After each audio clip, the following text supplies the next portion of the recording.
যখন আপনি ওনার সাথে একটা ক্লোজ ডোর পার্টনারশিপে চলে যাবেন, তখন আপনি হঠাৎ করে আবিষ্কার করবেন, একটু আগেই যেটা বলছিলাম যে, এই মানুষটা যে এরকম, আমি যদি বাহিরের জগতের কাউকে এটা বলি, এটা কেউ বিশ্বাস করবে না। এবং অদ্ভুতভাবে আপনি আবিষ্কার করবেন যে, এই মানুষটার সাথে আপনি যখন কথা বলতে যাচ্ছেন, আপনি কোনো আর্গুমেন্টে যেতে পারছেন না। সব দোষ কেন জানি আপনার। শুরু হচ্ছে ওনাকে নিয়ে কিন্তু শেষ হচ্ছে আপনাকে দিয়ে, আপনার দিকে আঙুল উঠে গিয়ে।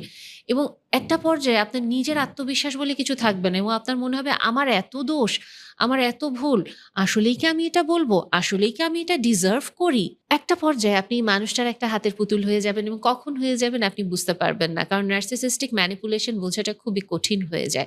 যদি আপনার এটা সম্পর্কে ধারণা থাকে আপনি এটা জানবেন। না হলে যে জিনিসটা হয় ওরা একটা সাইকেলের ভিতরে আপনাকে নিবে। কি সাইকেলে নিবে? ওরা যেটা করবে ফার্স্ট এ আপনাকে তাদের প্রতি মেসমারাইজড করবে যেটা আমি বলেছি। ইচ্ছা করে